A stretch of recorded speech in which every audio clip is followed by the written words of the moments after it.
வணக்கம். இது லங்காஃப் ஊடகத்தின் இன்றைய முக்கிய செய்திகள். முதலில் தலைப்புச் செய்திகள்.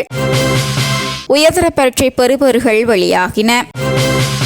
ஈரான் விவகாரம், டொனால்ட் ட்ரம்ப் விசேட உரை. எரிசக்தி சந்தையில் பெரும் புயல், எகிரப்போகும் எரிபொருள் விலை. சூயஸ் கால்வாய் முடக்கம், உலக பொருளாதாரத்துக்கு புதிய அச்சுறுத்தல். ஈரானிலிருந்து மிக விரைவில் வெளியேறுவோம், ட்ரம்ப் அதிரடி தகவல். விபத்தில் சிக்கிய ரஷ்ய ராணுவ விமானம், 29 பேர் சம்பவ இடத்திலே உயிரிழப்பு. ஈரான் பயங்கரவாத ஆட்சியை தொடர்ந்து நசுக்குவோம், பெஞ்சமின் நெதன்யாகு கருத்து. கணிதத்துறையில் அகில இலங்கை ரீதியில் முதலிடம், சாதனை படைத்த மாணவர் திருக்குமரன். எரிபொருள் விநியோகம் குறித்து வெளியான விசேட அறிவிப்பு. தொடர்வென விரிவான செய்திகள்.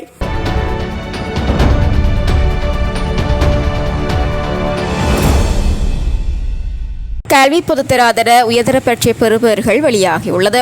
இதற்கமைய இந்த பெறுபேறுகளை www.doenets.lk மற்றும் www.results.exam.gov.lk ஆகிய இணையதளங்களுக்கு சென்று பார்வையிட முடியும் என அறிவிக்கப்பட்டுள்ளது. அமெரிக்கா மற்றும் ஈரானிடையே போர் பதற்றம் நீடித்து வரும் சூழலில் ஜனாதிபதி டொனால்ட் ட்ரம்ப் இன்றிரவு நாட்டிற்கு விசேட உரையாற்ற உள்ளதாக பிபிசி செய்தி வெளியிட்டுள்ளது. வெள்ளை மாளிகையின் ஊடாக செயலாளர் கரோலின் லெவிட் இதுகுறித்து தெரிவிக்கையில், ஈரானுடனான தற்போதைய நிலவரம் குறித்து அமெரிக்க ஜனாதிபதி முக்கியமான புதிய தகவல்களை நாட்டு மக்களுக்கு வழங்குவார் என குறிப்பிட்டுள்ளார். இந்த உரை அமெரிக்க நேரப்படி இரவு 21 மணிக்கு இடம்பெறவுள்ளது. இது இலங்கை மற்றும் இந்திய நேரப்படி நாளை அதிகாலை 6:30 மணியாகும். ஈரான் மீதான ராணுவ நடவடிக்கைகள் இறுதிக்கட்டத்தை எட்டியுள்ளதாக டொனால்ட் ட்ரம்ப் ஏற்கனவே தெரிவித்திருந்த நிலையில், போர் நிறுத்தம் அல்லது ஈரானிலிருந்து அமெரிக்க படைகள் வெளியேறுவது குறித்த தீர்க்கமான அறிவிப்புகள் இந்த உரையில் இடம்பெறலாம் என எதிர்பார்க்கப்படுகிறது. ஈரான் போர் தொடர்பான நிச்சயமற்ற சூழலால் உலகளாவிய எரிசக்தி சந்தையில் கடும் விலை ஏற்ற இறக்கங்கள் ஏற்படும் என சத்தம் ஹவுஸ் அமைப்பின் ஆய்வாளர் நீல் குல்லியம் எச்சரித்துள்ளார். அமெரிக்காவின் ட்ரம்ப் நிர்வாகம் எடுத்து வரும் சமீபத்திய முடிவுகள் போர் பதற்றம் விரைவில் தணியும் என்பதற்கான அறிகுறியாக தெரியவில்லை என அவர் சுட்டிக்காட்டியுள்ளார். சுமார் 5000 அமெரிக்க படைகள் பிராந்தியத்தை நோக்கி நகர்ந்து வருவது பதற்றத்தை அதிகரித்துள்ளது.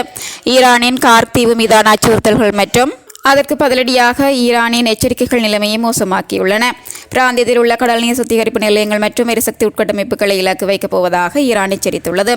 போர் சூழலில் நிலவும் பல அறியப்படாத காரணிகள் மற்றும் அதிகப்படியான நிச்சயமற்ற தன்மையால் எரிபொருள் விலைகள் தொடர்ந்தும் ஊசலாட்டத்திலே இருக்கும் எனவும் அவர் கணித்துள்ளார். ஹோர்முஸ் நீரிணை முடக்கப்பட்டதால் ஏற்கனவே உலக பொருளாதாரம் பெரும் பாதிப்பை சந்தித்து வரும் நிலையில் மற்றும் ஒரு முக்கிய கடல் வழித்தடமான சூயஸ் கால்வாய் குறித்தும் அமெரிக்கா கவலை வெளியிட்டுள்ளது. ஈரானின் ஆதரவு அமைப்பான ஜெர்மனியின் கவுதி அமைப்பினர் சூயஸ் கால்வாயை முடக்கினால் உலக பொருளாதாரம் மீள முடியாத சரிவை சந்திக்கும் என அமெரிக்க செனட்டர் கிறிஸ் மர்ஃபி எச்சரித்துள்ளார். உலக வர்த்தகத்தில் சுமார் 15% சூயஸ் கால்வாய் வழியாகவே நடைபெறுகிறது. இது ஆசியா மற்றும் ஐரோப்பாவுக்கு இடையிலான மிக வேகமான கடல் வழியாகும். ஹோர்முஸ் நீரிணை முடக்கத்தால் உலக எண்ணெய் விநியோகத்தில் ஏற்கனவே 20% பாதிப்பு ஏற்பட்டுள்ளது. தற்போது சூயஸ் கால்வாயும் அச்சுறுத்தலுக்கு உள்ளாகியுள்ளதால் எரிபொருள் விலை மேலும் அதிகரிக்க வாய்ப்புள்ளது. சூயஸ் கால்வாய் மத்திய திரைக்கடல் மற்றும் செங்கடலை இணைக்கிறது. இது சுமார் 30% கோள்களின் போக்குவரத்தை கையாள்கிறது. ஹோர்முஸ் நீரிணை பாரசீக வளைகுடாவை இந்திய பெருங்கடலுடன் இணைக்கிறது. இது உலகின் மிக முக்கியமான எரிசக்தி வழித்தடமாகும். இந்த இரு முக்கிய வழித்தடங்களும் ஒரே நேரத்தில் முடக்கப்பட்டால் சர்வதேச அளவில் உணவு, எரிபொருள் மற்றும் அத்தியாவசிய பொருட்களின் விலை முன்னெப்போதும் இல்லாத அளவுக்கு உயரக்கூடும் என பொருளாதார நிபுணர்கள் அச்சம் தெரிவிக்கின்றனர். அமெரிக்காவில் அதிகரித்து வரும் எரிபொருள் விலையை குறைப்பதற்கான தனது திட்டத்தை விளக்கிய அமெரிக்க ஜனாதிபதி டொனால்ட் ட்ரம்ப், அமெரிக்க படைகள் மிக விரைவில் ஈரானை விட்டு வெளியேறும் என்று அறிவித்துள்ளார். உள்நாட்டில் எரிபொருள் விலையை குறைப்பது குறித்து செய்தியாளரின் கேள்விக்கு பதிலளித்த ட்ரம்ப், நான் செய்ய வேண்டியதெல்லாம் ஈரானை விட்டு வெளியேறுவதுதான், அதை நாங்கள் மிக விரைவில் செய்வோம் என்று குறிப்பிட்டுள்ளார். ஈரானில் தற்போது ஆட்சி மாற்றம் ஏற்பட்டுள்ளதாக தெரிவித்த அவர், புதிய ஈரானிய தலைவர்கள் குறைந்த தீவிர போக்குடையவர்கள் மற்றும் விவேகமானவர்கள் என்றும் பாராட்டியுள்ளார். பிரான்ஸ் போன்ற நாடுகள் அல்லது பிற நாடுகளுக்கு எண்ணெய் தேவைப்பட்டால் அவர்கள் ஹோர்முஸ் நீரிணை வழியாக சென்று தங்களை தாங்களே பாதுகாத்துக் கொள்ளலாம் என்றும் அவர் கூறியுள்ளார். இதில் அமெரிக்காவுக்கு இனி எந்த தொடர்பும் இருக்காது என்பதையும் அவர் தெளிவுபடுத்தியுள்ளார். ஈரான் மீதான இராணுவ கொள்கையில் ஏற்பட்டுள்ள இந்த திடீர் மாற்றம் தற்போதைய அரசியலில் பெரும் பரபரப்பை ஏற்படுத்தியுள்ளது. கிரீமியா தீபகற்பத்தின் மீது பறந்து கொண்டிருந்த போது ரஷ்யாவின் ஆண்டோனோவ் 26 ராணுவ விமானம் ஒன்று விபத்தில் சிக்கியது. இந்த விபத்தில் 29 பேர் உயிரிழந்தனர். விமான விபத்தில் 29 பேர் உயிரிழந்ததை ரஷ்யாவின் பாதுகாப்பு அமைச்சகத்தை மேற்கோள் காட்டி டாஸ் செய்தி நிறுவனம் செய்தி வெளியிட்டுள்ளது. மார்ச் 31 அன்று மாஸ்கோ நேரப்படி சுமார் 18 மணியளவில் கிரீமியன் தீபகற்பத்தின் மீது திட்டமிடப்பட்ட பயணத்தில் இருந்த ஆண் 26 ராணுவ போக்குவரத்து விமானத்துடனான தொடர்பு துண்டிக்கப்பட்டது என்று பாதுகாப்பு அமைச்சகம் தெரிவித்தது. தேடல் மற்றும் மீட்பு குழுவினர் AN-26 விமானம் விபத்துக்குள்ளான சம்பவ இடத்தை கண்டுபிடித்தனர். சம்பவ இடத்திலிருந்து கிடைத்த தகவலின்படி விமானத்தில் இருந்த 6 பணியாளர்களும் 23 பயணிகளும் உயிரிழந்தனர் என அமைச்சகம் தெரிவித்துள்ளது. விமானத்தின் சிதைவுகளில் வெளிப்புற தாக்கத்திற்கான எந்த அறிகுறிகளும் காணப்படவில்லை என்றும் தொழில்நுட்ப கோளாறே விபத்துக்கு காரணமாக இருக்கலாம் என்றும் தெரிகிறது.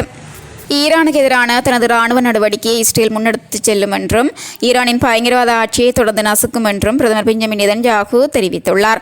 இந்த பிரச்சாரம் இன்னும் முடியவில்லை, பயங்கரவாத ஆட்சியை நாங்கள் தொடர்ந்து நசுக்குவோம் என்று அவர் தொலைக்காட்சியில் ஒளிபரப்பான அறிக்கையில் கூறியுள்ளார். இஸ்ரேல் மற்றும் அமெரிக்காவுடனான போரை முடிவு கொண்டுவர தனது நாட்டிற்கு தேவையான உறுதிப்பாடு உள்ளது என்றும், ஆனால் இந்த மோதல் மீண்டும் ஏற்படாது என்பதற்கான உத்தரவாதங்களை கூறுவதாகவும் ஈரான் அதிபர் மசூத் பெசக்கியான் கூறிய சிறிது நேரத்திலேயே நெதன்யாகுவின் கருத்துக்கள் வெளிவந்தன.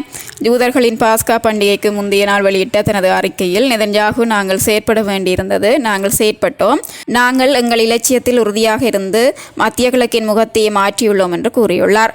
தொடர்ந்து போர் நடந்து வந்த போதிலும் இஸ்ரேல் ஒரு பிராந்திய சக்தியாக உருவெடுத்துள்ளது என்றும் அவர் உறுதிப்படுத்தியுள்ளார்.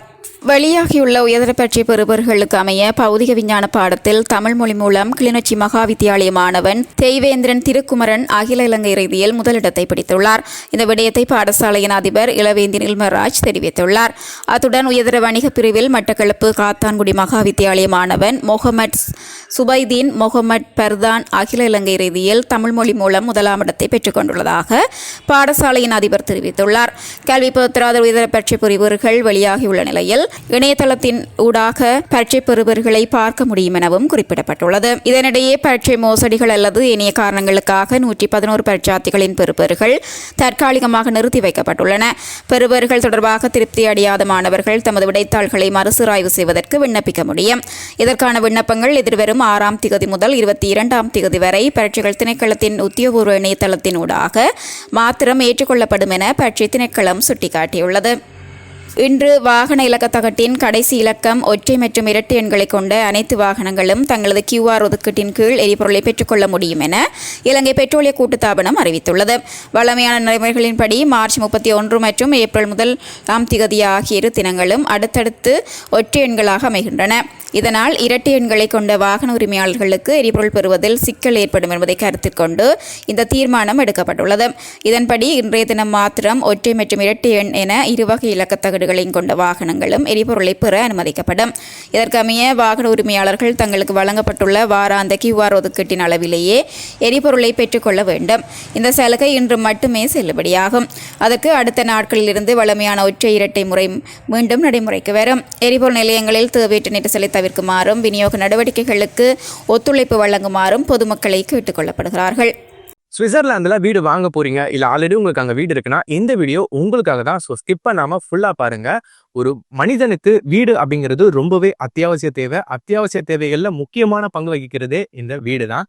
ஸோ அப்படி வீடு வாங்குறது விற்கிறது இது சம்பந்தமா உங்களுக்கு இருக்கிற நிறைய ப்ராப்ளத்துக்கு சொல்யூஷன் தர ஒரே இடம் தான் உங்கள் செல்வாசக். Your future our vision. இப்போ சுவிட்சர்லாந்துல வீட்டோட வட்டி விகிதத்துல நல்ல மாற்றம் வந்திருக்கு, நிறைய குறைஞ்சிருக்கு. ஸோ நீங்க ஏதாவது அக்ரிமெண்ட் போட்டு வச்சிருக்கீங்கன்னா இப்பவே அதை ரெனிவல் பண்ணி மாற்றி வச்சுக்கிட்டீங்கன்னா உங்களுக்கு நிறைய ப்ராஃபிட்ஸ் இருக்கும். ஸோ இது சம்பந்தமா உங்களுக்கு ஏதாவது அப்டேட்ஸ் வேணும், இந்த மாற்றத்துல உங்களுக்கு ஏதாவது டவுட் இருக்கு அப்படின்னா மறக்காம ஸ்கிரீன்ல தெரிய நம்பர் கால் பண்ணுங்க. சுவிட்சர்லாந்துல நீங்க வீடு வாங்கணும் இல்ல வீடு விற்கணும் அந்த மாதிரி ஏதாவது உங்களுக்கு தேவைகள் இருந்தா மறக்காம எங்களை காண்டாக்ட் பண்ணுங்க.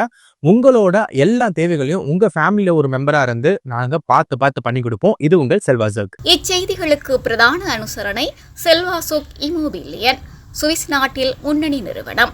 தொடர்புகளுக்கு 07951464428. வீடு வாங்க, வீடு கட்ட, வீடு திருத்த மற்றும் வீட்டுக்கடன்.